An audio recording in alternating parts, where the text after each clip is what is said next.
Amma ba'du. Sesungguhnya aku perintahkan engkau, wahai Sa'ad bin Abi Waqqas, bersama pasukanmu untuk bertakwa kepada Allah dalam segala kondisi. Assalamualaikum warahmatullahi wabarakatuh. Ketika di zaman Abu Bakar radhiyallahu an muncul orang-orang yang murtad, di antaranya adalah kabilah Hawazin. Kabilah Hawazin adalah kabilah yang dekat Taif yang diperangi oleh Nabi Muhammad SAW dalam perang Hunain.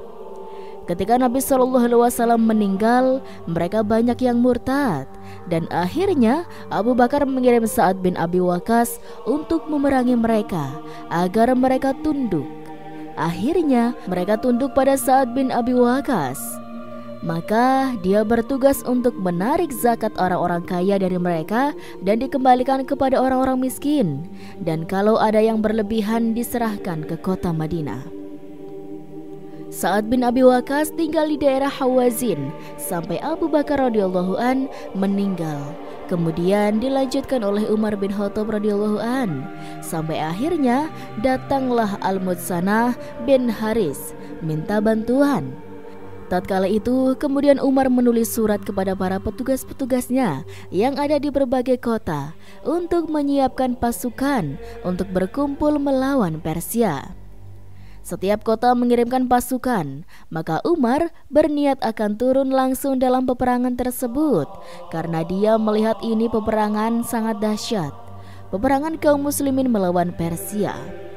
Terkumpul sekitar 36.000 pasukan dari kaum muslimin, dan Umar bin Khattab siap turun langsung dalam peperangan tersebut. Ketika Umar hendak berangkat, Umar berkata, "Saya akan berangkat kecuali ada pendapat lain yang lebih baik dari ideku ini."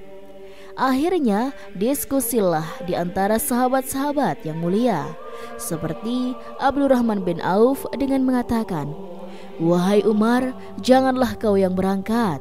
Kalau terjadi apa-apa dan kau meninggal, dampaknya sangat buruk bagi kaum muslimin. Adapun jika anak buahmu yang meninggal, maka perkara masih ringan bagi kaum muslimin. Kalau kau yang meninggal, khawatir orang-orang akan murtad lagi." Karena ketika itu Umar khalifah. Kalau khalifah meninggal dalam peperangan bakalan repot.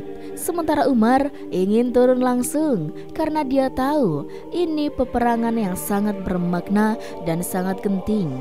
Maka dia harus turun langsung. Akhirnya Umar bin Khattab setuju dengan pendapat Abdurrahman bin Auf. Hanya saja dia berpikir siapa yang pantas menggantikan posisi dia untuk melawan Persia. Umar berkata, "Tunjukkan kepadaku siapa penggantiku, siapa yang berhak memimpin untuk melawan Persia." Ketika mereka sedang berpikir dan bingung siapa yang akan menjadi pengganti Umar, tiba-tiba datang surat dari Sa'ad bin Abi Waqqas kepada Umar, karena Umar menyuruh petugas-petugas untuk mengumpulkan pasukan. Dan di antara yang berhasil mengumpulkan pasukan adalah Sa'ad bin Abi Waqqas. Sa'ad mengatakan, "Wahai Umar, saya telah berhasil mengumpulkan 1.000 mujahid berkuda dari kabilah Hawazin. Semuanya jagoan dan ahli dalam peperangan." Sa'ad bin Abi Waqqas adalah ahli perang. Ketika dia sudah memilih, berarti bukan sembarangan yang dia pilih, pasti orang-orang hebat. Ketika surat Sa'ad bin Abi Waqqas datang, sementara Umar masih diskusi dengan sahabat yang lain siapa yang menjadi penggantinya. Tiba-tiba Abdurrahman bin Auf berkata, "Saya tahu pengganti Anda, wahai Umar. Dialah sang singa yang menyerang dengan cakarnya. Dialah Sa'ad bin Malik Abi Waqqas radhiyallahu an." Keluarlah nama Sa'ad bin Abi Waqqas menjadi panglima peperangan yang berat. 36.000 pasukan melawan 240.000 pasukan. Maka akhirnya Umar setuju, dan semua setuju karena mereka tahu kehebatan Sa'ad bin Abi Waqqas. Inilah pujian Abdurrahman bin Auf kepada Sa'ad bin Abi Waqqas, yaitu sang singa. Singa adalah gambaran tentang keberanian, kehebatan, dan jagoan. Ungkapan orang-orang Arab ketika mengatakan seorang jagoan, apalagi menyerang, disebutkan dengan Al-Azad. Intinya, akhirnya Sa'ad bin Abi Waqqas dipilih untuk menjadi pemimpin perang melawan Persia. Akhirnya Umar bin Khattab radhiyallahu an berwasiat kepada Sa'ad bin Abi Waqqas. Umar berkata, Wahai Sa'ad bin Abi Waqqas, jangan engkau terperdaya dengan pujian orang-orang yang mengatakan bahwa Nabi mengatakan engkau paman Rasulullah. Allah tidak akan menghapus keburukan dengan keburukan, tapi Allah akan menghapus keburukan dengan kebaikan. Tidak ada nasab antara seorang dengan Allah kecuali dengan ketaatan kepadanya. Tidak, itu yang namanya engkau paman Rasulullah, kecuali orang di mata Allah Subhanahu wa Ta'ala sama, yang nasabnya tinggi maupun yang rendah semuanya sama di sisi Allah. Allah lah Tuhan mereka seluruhnya, dan mereka seluruhnya adalah hamba-hamba Allah. Benar, mereka bertingkat-tingkat dari sisi keselamatan. Ada yang mungkin kaya, akan tetapi untuk meraih apa yang di sisi Allah adalah hanya dengan ketaatan. Lihatlah perkara yang engkau lihat, Nabi di atasnya, sejak Nabi berdakwah pertama kali sampai Nabi meninggalkan kita. Maka kalau kau tahu apa perintah Nabi, maka ikutilah. Inilah nasihatku untuk engkau. Kalau kau meninggalkan wasiatku dan engkau benci wasiatku, maka akan gugur amalanmu dan kau akan termasuk orang-orang yang merugi. Akhirnya berangkatlah Sa'ad bin Abi Waqqas dengan wasiat Umar bin Khattab radhiyallahu an pada tanggal 13 Sya'ban 14 Hijriah. Kemudian menuju ke Irak sampai pada suatu tempat yang bernama Zarut pada tanggal 27 Sya'ban. Jauh dari kota Madinah kira-kira 600 km. Umar menyuruh Sa'ad untuk mampir di tempat tersebut di Zarut untuk menunggu bantuan yang datang dari kota Madinah. Bantuan terus berdatangan menuju Zarut, berkumpul di bawah kepemimpinan Sa'ad bin Abi Waqqas. Sa'ad tinggal di Zarut selama 3 bulan sambil menunggu bantuan yang datang dari Umar bin Khattab. Sampai pada tanggal 30 Zulqa'dah tahun 14 Hijriah, kemudian Sa'ad pergi ke Syara, singgah di sana. Ternyata setelah pasukan berkumpul, seluruhnya berjumlah 33.000 pasukan dari berbagai macam daerah dan kabilah. Dan dalam pasukan Sa'ad bin Abi Waqqas ada sekitar 70 sekian yang pernah ikut perang Badar, dan ada 300 sekian sahabat, ada 700 sekian dari anak-anak sahabat. Setelah terkumpul semua pasukan, maka Umar mengirim surat lagi kepada Sa'ad bin Abi Waqqas dengan nasihat yang indah. Inilah nasihatnya. Amma ba'du, sesungguhnya aku perintahkan engkau, wahai Sa'ad bin Abi Waqqas, bersama pasukanmu untuk bertakwa kepada Allah dalam segala kondisi. Sesungguhnya takwalah adalah bekal terbaik dan persiapan terbaik untuk melawan musuh, dan merupakan bekal dan persiapan terbaik dalam peperangan. Dan aku perintahkan engkau, wahai Sa'ad bin Abi Waqqas, dengan pasukanmu untuk lebih waspada dari maksiat lebih daripada waspada kepada musuh. Sesungguhnya dosa maksiat pasukan lebih aku takutkan daripada musuh mereka. Kenapa kaum muslimin dimenangkan oleh Allah? Karena maksiat musuh-musuh mereka. Kalau bukan karena maksiat mereka, kita tidak bisa mengalahkan mereka. Kekuatan kita tidak ada, karena jumlah pasukan kita tidak sama dengan jumlah pasukan mereka. Dan persiapan alat perang kita tidak sama seperti alat perang mereka. Kalau kita sama-sama bermaksiat, mereka akan menang dari sisi persiapan dan dari sisi jumlah. Kalau kita tidak menang dengan ketakwaan kita, maka kita tidak akan menang melawan kekuatan fisik mereka. Ketahuilah, perjalanan kalian ada malaikat yang mencatat amal kalian, yang mengetahui apa yang kalian lakukan. Maka malulah kepada malaikat-malaikat tersebut. Jangan bermaksiat kepada Allah sementara kalian sedang berjihad. Jangan kalian berkata, musuh kita lebih buruk daripada kita. Bagaimanapun, kita lebih baik daripada mereka. Jangan kalian berkata, kita tidak akan dikalahkan meskipun kita berbuat buruk. Karena bagaimanapun, musuh lebih buruk daripada kita. Betapa banyak ada kaum yang akhirnya dikalahkan oleh kaum yang lebih buruk dari mereka. Bukankah orang-orang Majusi, Buhtanazar pernah menguasai Bani Israel? Memporak-porandakan Bani Israel, padahal mereka Majusi, sementara Bani Israel Yahudi. Dan masih banyak lagi nasihat yang lainnya. Umar juga menjelaskan tentang taktik perang dan strategi perang. Di akhir Umar mengatakan, Allah Subhanahu wa Ta'ala yang mengurus penolong engkau dan penolong orang bersamamu. Allah yang memberikan kemenangan bagi kalian atas musuh kalian, dan Allah adalah tempat meminta pertolongan. Maka berangkatlah Sa'ad bin Abi Waqqas dari Syaruf menuju Al-Qadisiyah. Sa'ad memilih yang menjadi wakilnya adalah Khalid bin Ar-Fathah. Pemimpin pasukan bagian depan adalah Surha bin Al-Hawiyah. Pemimpin pasukan bagian kanan adalah Abdullah bin Al-Mu'tim. Pemimpin pasukan bagian kiri Syurahbil bin Schmid. Pemimpin pasukan bagian belakang yaitu Asim bin Amr At-Tamimi, Al-Kaka bin Amr At-Tamimi. Pemimpin pasukan berkuda Salman ibnu Rabi'ah. Pemimpin pasukan pejalan kaki Hamal bin Malik al-Asadi. Pemimpin pasukan di atas onta Abdullah bin Zizahmain. Yang menjadi hakim peperangan Qadil Jais. Yang menjadi pemberi nasihat Salman al-Farizi. Sampailah Sa'ad bin Abi Waqqas di Al-Qadisiyah pada tanggal 16 Safar tahun 15 Hijriah, dan dia mengambil nasihat dari Al-Mutsanah bin Haritsah. Jangan mengambil tempat jauh-jauh, tapi di penghujung perbatasan negeri Arab sebelum masuk ke Persia. Dan tempat yang paling cocok adalah Al-Qadisiyah, dan di belakang Al-Qadisiyah ada padang pasir. Seandainya kaum muslimin kalah bisa kabur ke padang pasir dan Persia tidak akan bisa mengejar.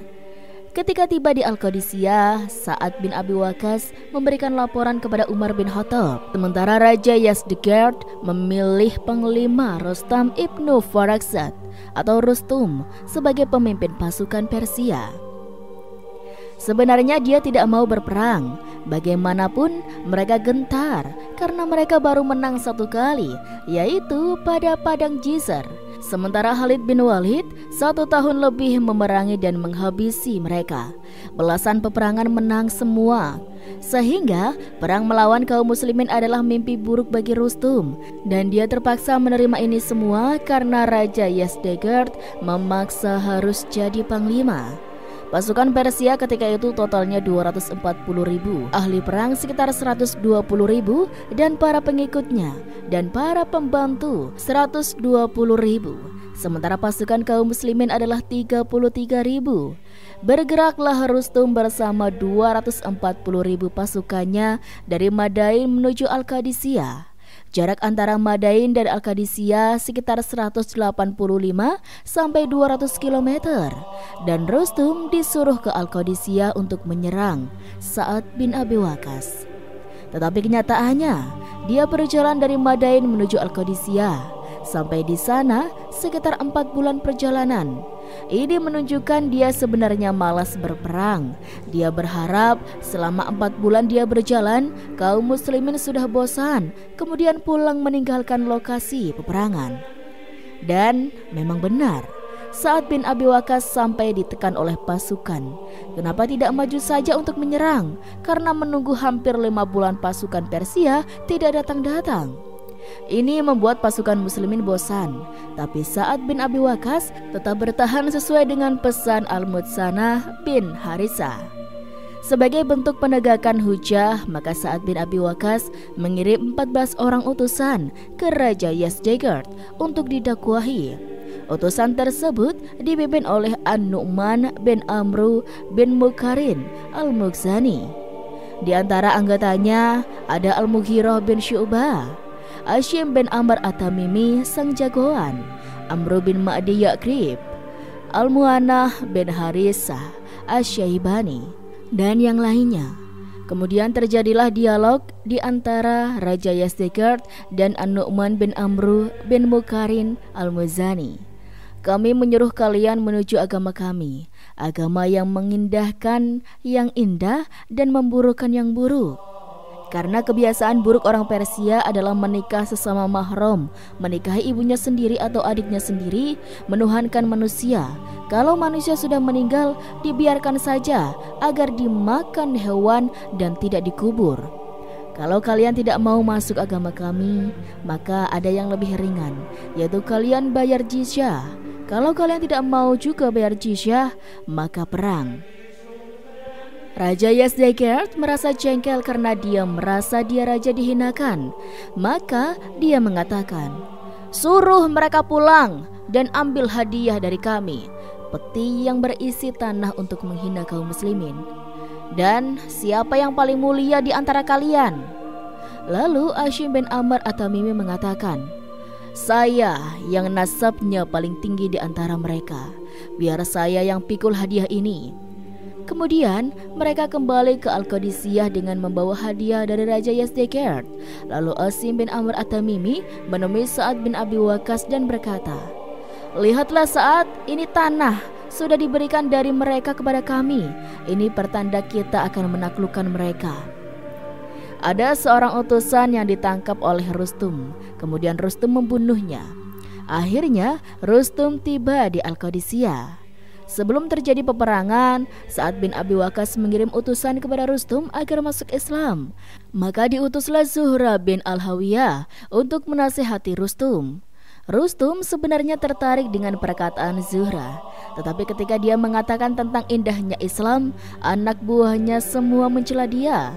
Kemudian dikirimlah Rib'i bin Amir kepada Rustum, dan mereka menyiapkan tempat yang indah. Kemudian ada permadani-permadani, bantal-bantal yang indah. Mereka memakai emas dan sutra. Mereka berharap kaum muslimin takjub dan gentar dengan kekayaan yang mereka miliki. Jadi mereka siapkan tempat pertemuan yang sangat mewah. Adapun Rib'i bin Amir datang dengan pakaian yang biasa.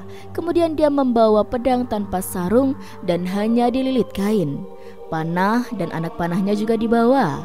Tameng juga dibawa. Kudanya kecil. Intinya dia datang dengan keadaan yang sederhana.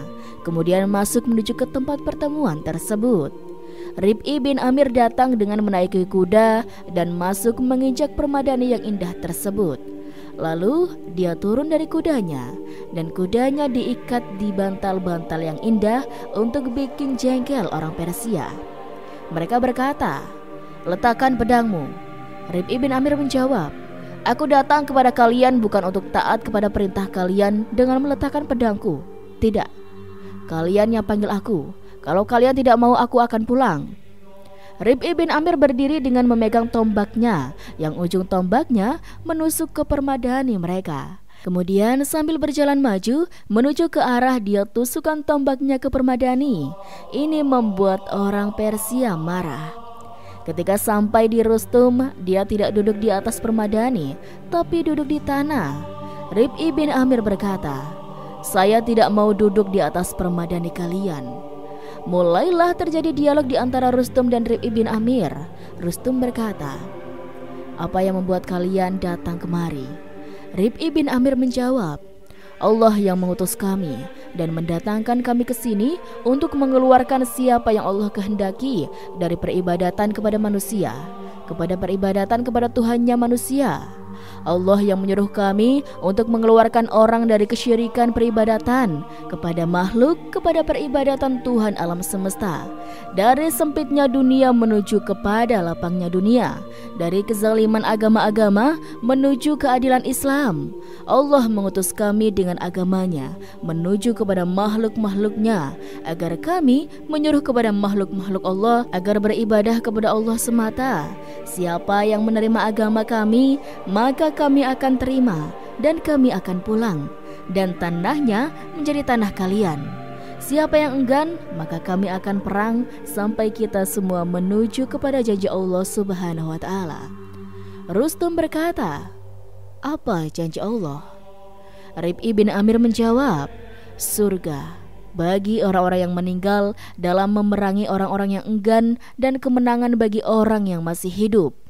Rustum berkata, "Aku sudah perkataanmu wahai Rib'i bin Amir. Bisakah kau tunda urusan ini sampai kami amati dulu? Jangan perang dulu, biar kami berpikir dulu."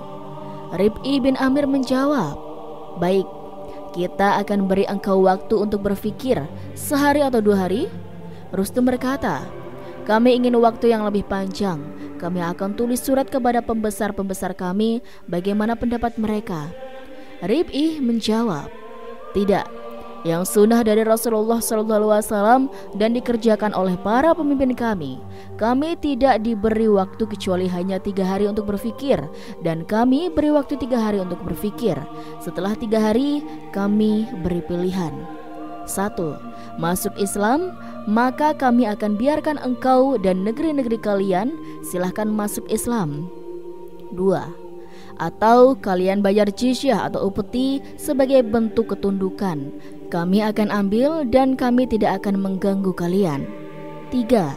Kalau kalian tidak mau dengan 2 pilihan tersebut, maka perang pada hari keempat dari hari sekarang. Kami tidak ada akan memerangi engkau sebelum hari keempat, dan aku menjadi penanggung jawab sebelum hari keempat kami tidak akan memerangi kalian." Rustum berkata, "Kamu siapa? Kamu pemimpin mereka?" Rib'i bin Amir menjawab, "Saya bukan pemimpin, saya orang biasa, sama seperti kaum muslimin lainnya. Kalau saya bilang saya bertanggung jawab, maka mereka semua akan patuh dengan saya." Dan akhirnya Rustum tetap bersikeras tidak mau masuk Islam, dan dia tidak mau bayar jizyah, dan memilih untuk berperang. Dan akhirnya terjadilah peperangan. Berkumpullah 2 pasukan di tanah Al-Qadisiyah, Persia 240.000 pasukan dan kaum muslimin 33.000 pasukan. Di antara kaum muslimin ada Nahrun Al-Atiq, Sungai Al-Atiq, yang memisahkan antara kaum muslimin di sebelah selatannya dan Persia di sebelah utaranya.